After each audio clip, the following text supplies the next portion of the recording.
Today is Tuesday, August 2nd, and it's been once again a very interesting day.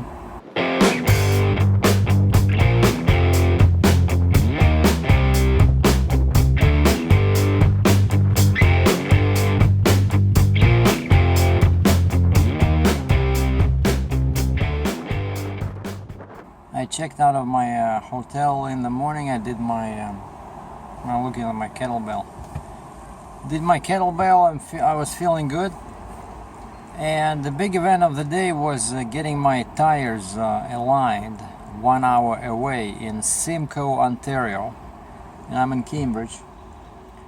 And this is second day of the month. So normally this is when I do my books, like profits and losses, whatever, expenses. And I did that, filed my HST return, so I'm gonna get some sales tax money from the government. And then check my email, still nothing from Kaufman, no quotes, nothing. I sent them an email yesterday just asking like how things are going, no response. I know their main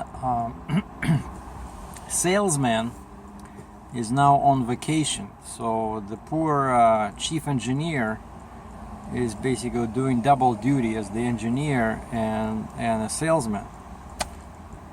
And so it's taking them so long because they were trying to cut some weight, right? And I'm already like sending them in the last email, I said, well, don't worry about the weight that much, like I need a trailer because it's still 6 to 8 weeks, right? And then I started getting, I'm doing my taxes.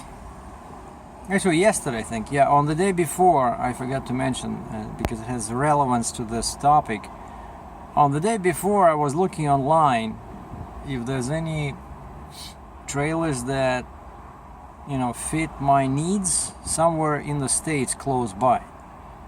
Because I'm pretty sure I can get my financial company, the one where my Mack truck is financed and where my previous Kaufman was financed, I can get him to finance a purchase in the States as long as the seller, is like a dealer, right? Some big company, so they can trust to send them, wire the money, and especially if it's somewhere nearby. So I started looking nearby, like Michigan, Indiana, and found some Talberts flat deck in Michigan for about 65,000 US, like ready to go, except that I want 60-inch spacing, and of course these all have American spacing, 54-inch. That's what I had on my Kaufman. But after much research I did in Canada, I know, and that's why all local guys here go with 60-inch axle spacing, because you do get 6,000 pounds extra,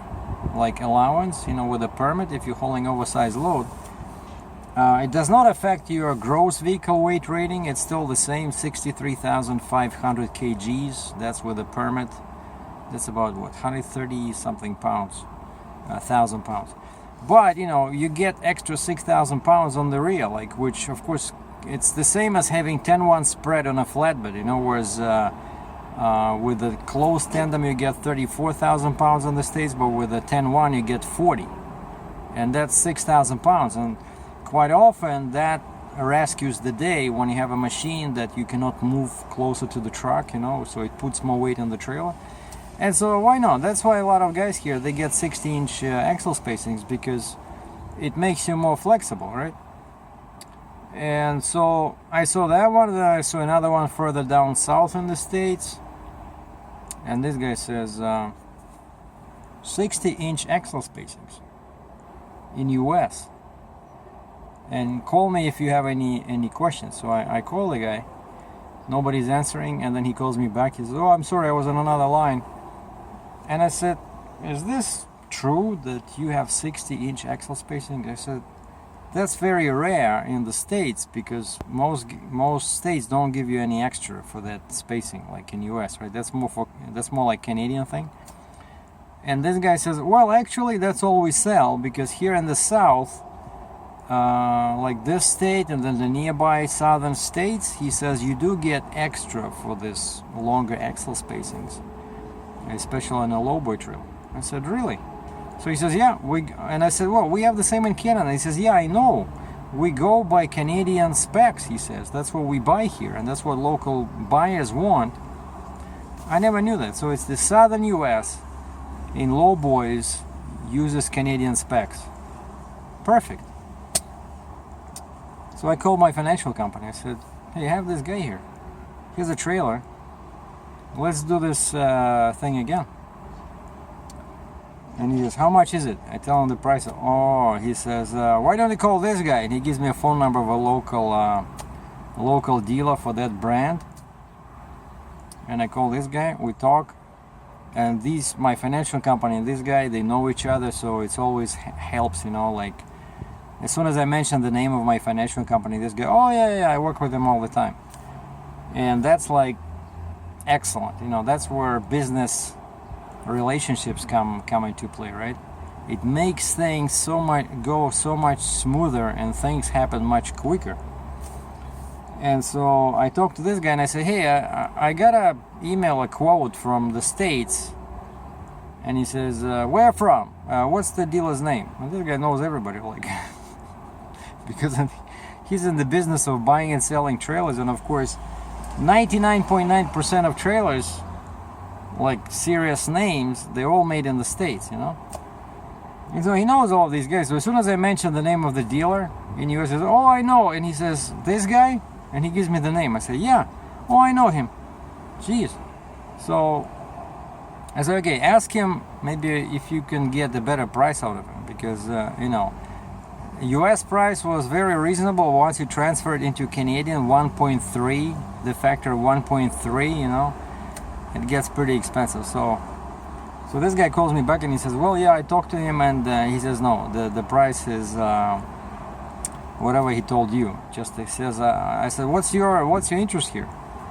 And he says, well, I gotta charge a little bit for all the administration, and export, import, customs. But the best part is that if I go with this, I would be buying an American trailer through the Canadian dealer, and that's always the best way to buy a trailer made in a foreign country. Like, say, if you are from China, you don't want to buy a trailer from Korea, directly. You want to go to your Chinese dealer and say, hey, I found a trailer in Korea. I wanted to buy it, and I have a financial company. It'll give me a capital lease, and it's basically my trailer.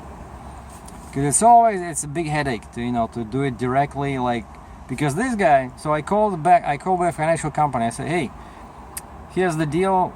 No change on the price, but this guy can do it. The guy you recommended to me, the Canadian dealer, and he'll set up everything. We'll sign all the paperwork before I go there to pick up the trailer. So basically, I will have all the registration, all the plates. Well, just one. But he says it's easier to get a new plate than use the one I had before, because then you have to transfer. It's much easier. It's like $15, $20. So I'll get a new plate if I go again with this. I'm still not 100% sure. We didn't sign anything, but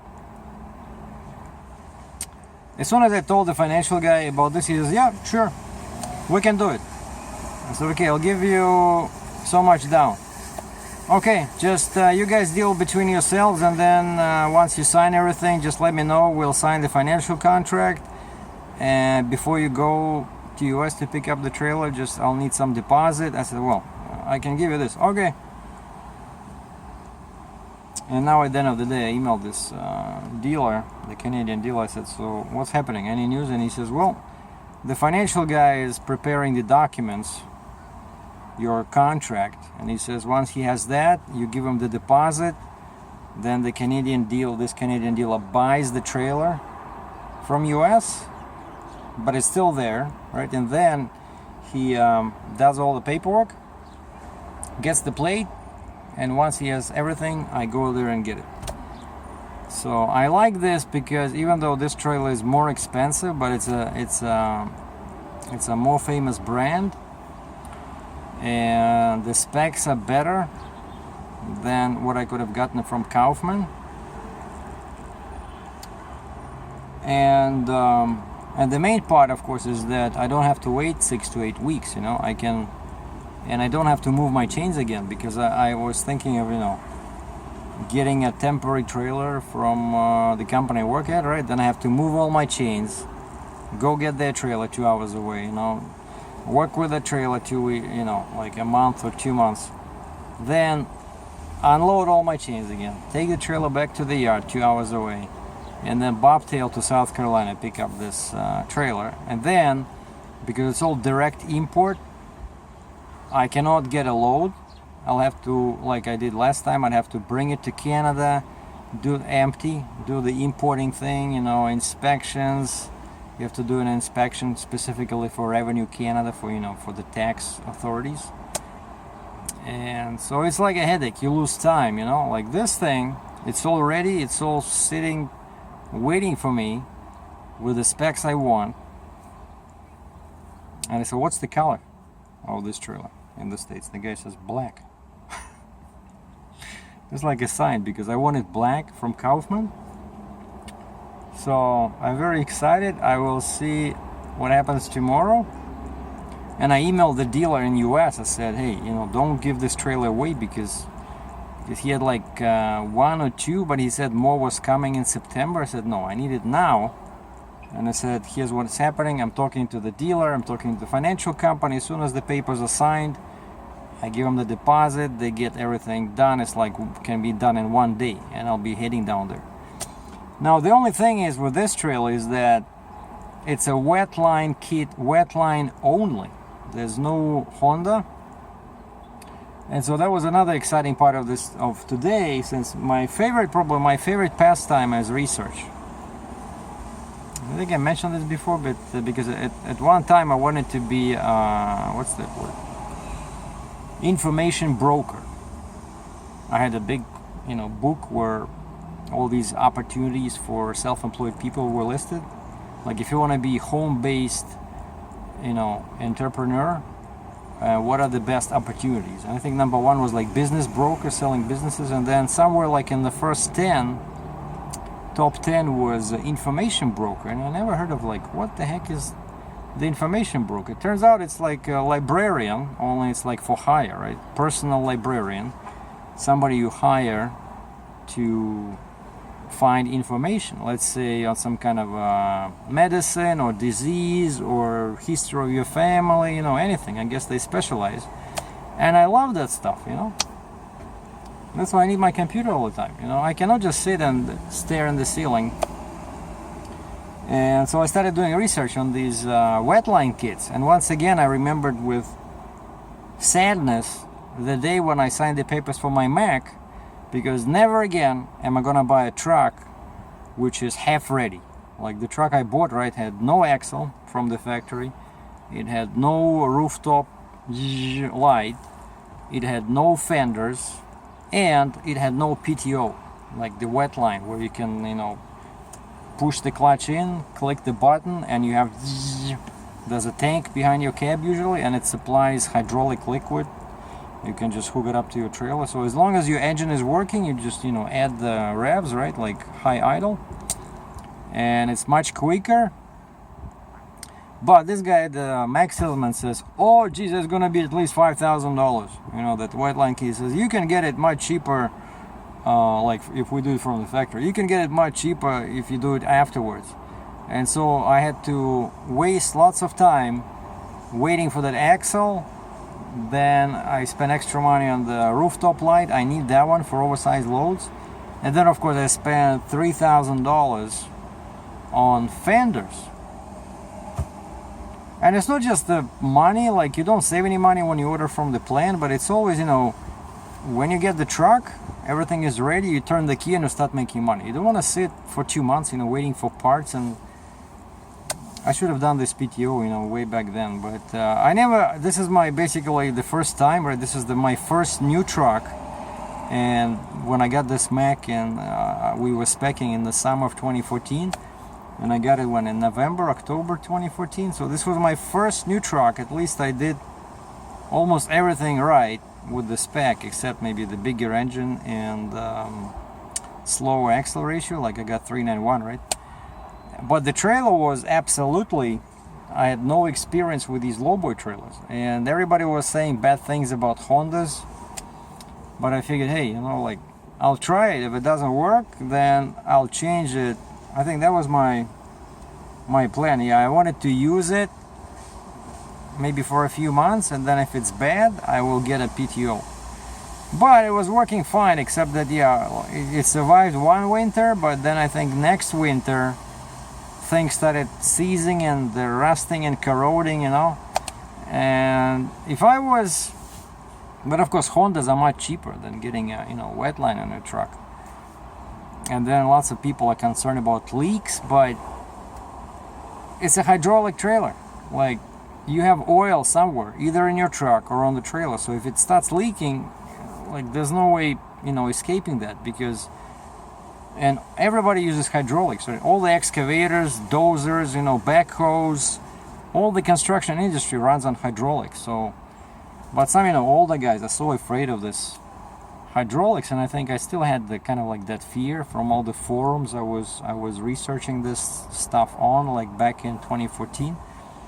And so yeah, I was okay with the Honda for the first couple of years, but then you see I got to replace it. It had a crack, it's vibrating, you have to tighten those screws every time, and it just doesn't work very well in Canada, you know. If I was somewhere in Houston, you know, or I don't know, Los Angeles, I probably wouldn't worry about wet line, because it's at least 3 times more expensive. Basically, so I started doing research, looking for PTO wetline kits, and I found a company close to Harrisburg that specializes in this kind of thing, like hydraulics, you know, like not too far from a major freeway over there. And they say on their website lots of good information, and it's like that lowboy PTO wetline kit for the truck is about $1,400 US. And then I called them, I said, do you have any way to install this? And they said, yeah, we have a truck shop here, we can do it, just give us about a week notice. And the guy said that kit does not include the tank, the hoses, because it depends on what hoses are on your trailer. It's best for them to see the trailer, you know. So the tank, the hoses, and of course the oil, because that hydraulic oil is like very high grade, it's very expensive, it's fully synthetic. So basically they said from start to finish, kind of like turnkey price. I bring my truck, give them a week notice, I bring my truck without PTO, I take it out with PTO. To get that, I'd have to give them about $3,500 US, which is not too bad, but still in Canadian money it's like, well, like $5,000. But once you get that, that's it. So it would work in winter, right? In bad weather, because everything is protected. I don't have to buy gas, I don't have to worry about fuel filters. I mean, what was that? That air filter that we're constantly plugging, you know. So I'm seriously considering this, because yeah, again, the trailer in the States that I'm interested in has wet line only. And I asked the salesman, I said, you probably have guys that work with you on these trailers, you know, to modify them slightly. Can you install a Honda? And he said, yeah, that would be about $5,000. I said, 5,000 US to install a Honda that costs like $1,000? Well, yeah, you know. Yeah, I know. So that's why I want to get a wet line. Because yeah, you spend money once, but then again, you know, next trailer you buy, you already have a wet line. Yeah, oh, but I forgot to say, the best part about this trailer that I'm interested in, the one in the States, is that it's set up not just for the 4th axle flip like the Kaufman, but it can support the spreader, you know, like a 14 whatever 10 foot, you know, that spreader thing with chassis and single axle. Whereas I talked to Kaufman and they say, no, our trailers were not designed for this. It can only support the 4th flip axle. Basically, if you add a spreader, it can damage the trailer, because their trailers are not designed to handle that much weight. So this trailer has this. They say they don't care. The design is the same. You can hook up either a fourth flip axle or a spreader. I mean booster. The same thing, right? Just with a frame with an axle. So they support both. You know, so the trailer is stronger. And secondly, on the front, it comes with latches on the gooseneck. It's basically set up for that extra gooseneck thing, like the the enhancement. What is it called? Where you need to make your swing radius like 120, 125 for a Jeep. You know, so all you do is just you buy that extension, because it's already there's there's 2 holes in there, or even like 4. I mean eyes. You just need to buy that extension and hook it up, and then you can get a Jeep. Like on my next truck, let's say if I decide not to bother with a pusher axle because it's not recognized, even in Eastern Canada here, Quebec does not recognize pusher axles. Probably some provinces to the east of Quebec, and for sure Western Canada. And that's why lots of guys here, they just use a Jeep, but to be Jeep, like a single axle with a little frame that hooks up between your truck and the trailer. And that one, so you can do heavy loads. Sorry, but for that to work, to fit between your truck and trailer, you need a big gooseneck. And that's where this extension thing, like a flip box, comes into play, and this trailer is already set up for it. Of course, that extra gooseneck, of course, probably costs a bundle, but if in the future I get all these loads,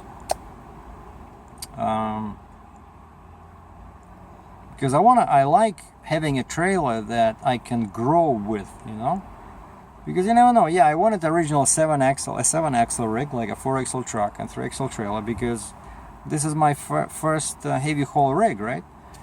But like I said, in the future I might get a 3-axle truck,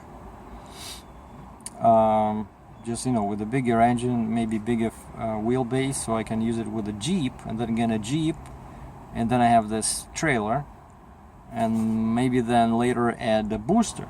Then I can do like 110,000 pounds. Well, not 110, but 100,000, because it's a 55-ton trailer. So anyway, so sorry for the long boring video, but that's what I've been doing today. And yeah, and then 12 o'clock I drove to Simcoe. The guy looked at my axles. He said your shocks are still fine, because some sources on the internet recommend to change shocks when you do your alignment, or when you change your springs. And actually now I don't think, since this trailer, if I get this one, it's more expensive. I'll have to give a bigger down payment to the financial guy.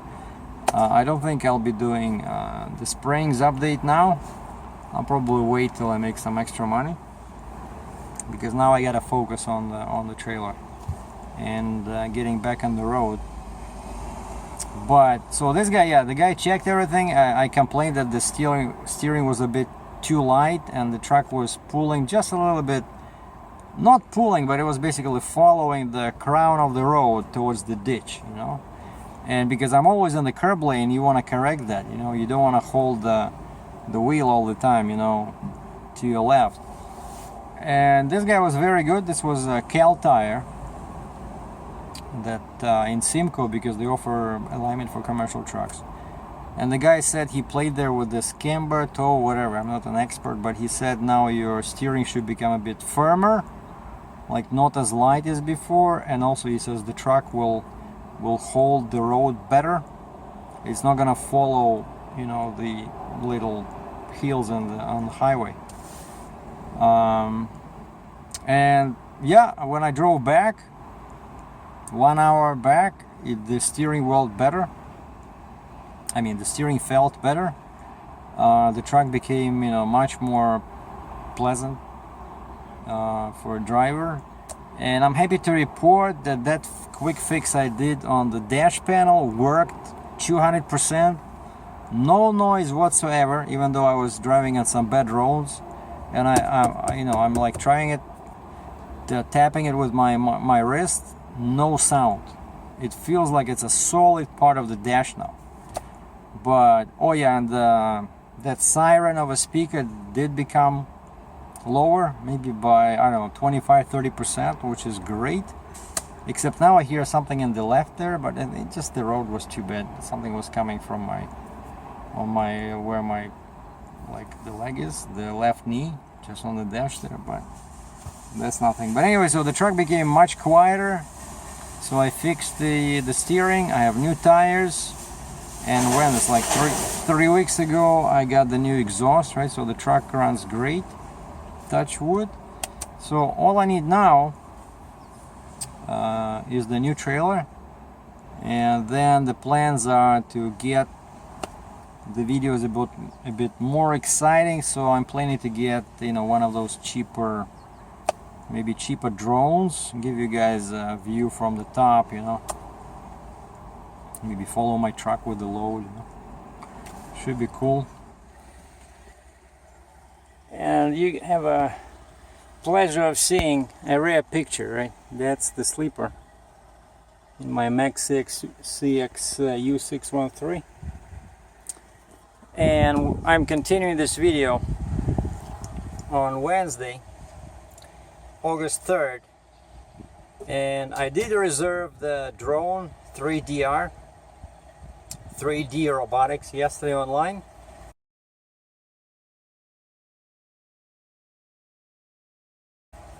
Just didn't pay for it, but reserved it, so that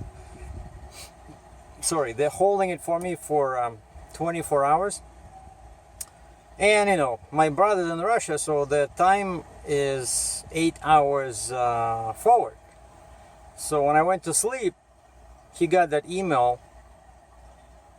Let's say if I send him that email at 11, it's like 7 in the morning. So basically by the time I woke up, I got an answer from him, kind of like a warning, saying check the compatibility of this 3DR Solo, because it doesn't come with a camera.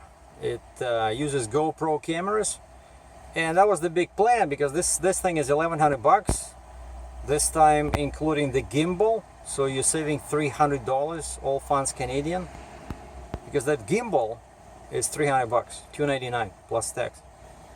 And he says make sure that your GoPro Hero, because that's what I have. I have a basic GoPro Hero, not 3, not 4, just Hero. He says make sure that it fits. And I delved deeper into specifications, and I did find that it only works with GoPro 3 and GoPro 4. So I went to the store this afternoon. I said, I'm sorry, I made a mistake, I'm not gonna buy it. And they say, well, we don't have any reservation. I said, well, I reserved it online yesterday. You're supposed to hold it for me for 24 hours. Oh yeah, okay. So they started looking at the computer. After like 15 minutes of searching, finally, oh yeah, okay, we see it here. All right, well, you don't have to do anything. Thanks for telling us. All right, and things are moving along with trailers. I did get an email today from Kaufman asking me, they sent me a drawing, like of the Bear trailer, kind of like an engineering schematic drawing. And the engineer asked me to indicate where I want all the D-rings, you know, like specifically on the sides and the inside. So the quote is still a few days away, I'm guessing. Meanwhile, the things with the contender that's all ready to go in the States have been going extremely well. It's now on hold. And the financial company that I'm working with is basically preparing the paperwork. You know, but until now, nothing is signed, no money changed hands. So I don't know what trailer I will get. It'll be clear probably tomorrow. Tomorrow will be I'll post a big update. Because if I'm getting this one, then I'll just say no to Kaufman, saying, you know, I'm out of the race. And if this one doesn't work, then I'll just have to wait, you know, 6 to 8 weeks for Kaufman to get ready. But for now, I'm not sure. if this works, if my secret plan works, I can be on the road bobtailing down south in my truck as soon as Friday, 2 days from now. And the distance is pretty much the same as to South Carolina, except that this is going south as opposed to southeast. So the brand, cannot tell you the brand yet, not because I don't know, but don't want to cause too much speculation. Anyway, so what I'm doing now, I wanted to give you guys, like, you know, I think lots of guys like to make fun of me when I fix something on the truck, right? So this is an entertainment channel after all. So I repeat again, these videos are not instructional. Let me say that again. These are not instructional videos. These are for your entertainment. So if I make you laugh or smile, my goal is achieved. And what I'm doing today is that mosquitoes drive me nuts, you know, like, because look at this, the way this thing is designed. First of all, the holes are huge, right? I can almost poke my finger through them. Well, almost. But over here, there's big holes over there, right, between the plate. You see where like a cow can sneak in there, you know. So I had a piece of tape in here and at the top, but that didn't help. Like, mosquitoes were just, you know, sneaking in even with all the windows closed. So like, I'm dying from heat. But you know, these bastards, you know, you cannot fall asleep, right? It's just, they wake you up all the time. Just, you know, not to mention the scratchy results of the attacks, you know. And so finally I decided to draw a line. So I went to Canadian Tire. First of all, I got this. This is this stuff is expensive. This is $10 Canadian, so like $7.50 US. And I could have bought a bigger one. This one only has 113 grams, right? Small. It's very small. So here's this thing, and here's a half a liter bottle of water. The other one for the same price is like this, but that one is oily, and it's really, basically, you feel all dirty after that one. This one is, see, this one is what's happening with the focusing here? Why do you want to focus? Come on, it's not that close. Yeah, okay, here we go. So it's dry, and it gives you protection up to 8 hours. So basically, you spray it on yourself and you can sleep for 8 hours, you know. So all truckers should carry this in the summer in warm areas. And now we have this, and the plan is, I asked the lady, I said, I just want to buy something like this, you know, like a screen. So this is a replaceable screen, fiberglass, you know, charcoal carbon. Is that French? Oh, never mind. So basically gray. And so, all these cans of water in here. I buy water all the time. So let's see if this will work. I wanted to get a Velcro, but you know, the trick here is that the trick with this repair is that there is a handle.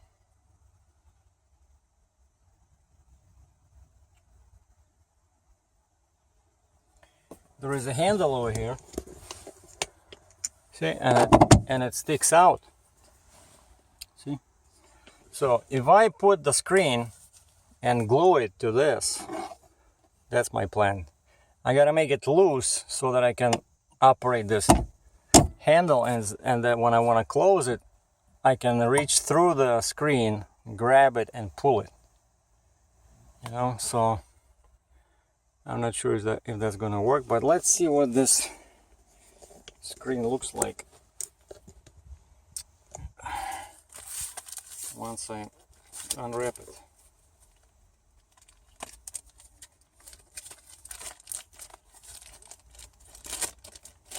But you know, that's another detail, like these vents. It would be so nice if the trucking manufacturer would show some initiative and say, hey, you, the buyer, right? So where this truck is going? Ontario. Oh, wait a second.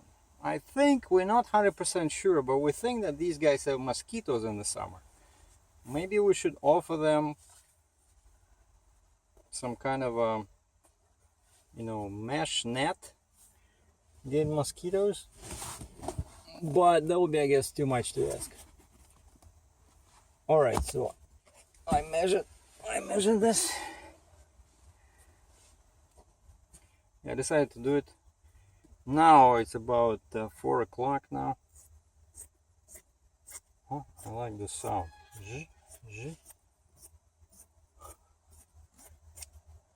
All right. So if everything else fails, you know, I can cover myself with a blanket, and then I can do like this, right? But I think this is a very useful thing, you know, to have in the truck. And you don't have to be Muslim to take advantage of this beautiful technology. Okay, let me see how I can position this on this vent.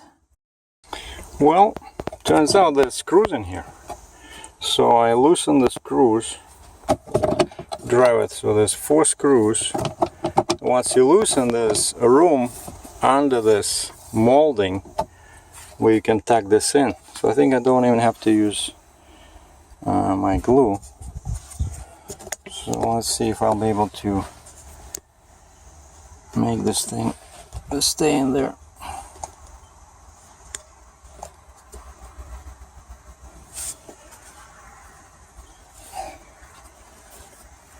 It's very awkward trying to fix this thing sitting sideways on the bed.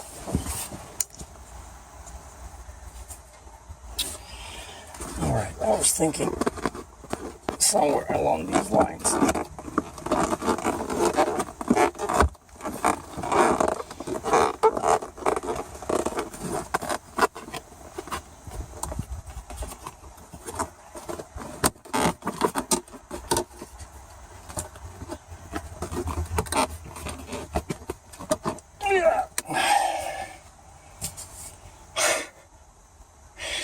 But of course, the problem is I cannot tighten this thing, right? That's not good.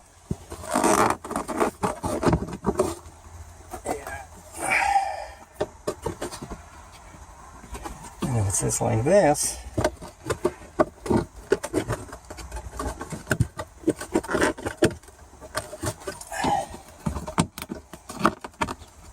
I don't want to use a knife or screwdriver here because I will cut the screen. So if I do it like this, I can probably still open. But you see, then it gets from under the. No, I don't like this. Okay, let's go to plan B. I'm going to tighten this again.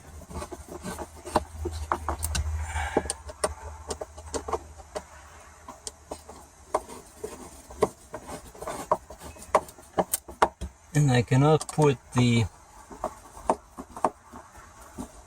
screen under the handle because the opening is below the handle. Yeah. I think I will have to use glue after all. And no, it does not work. I guess the fact that this is a screen so there's not that much area for the glue where to grab. I try to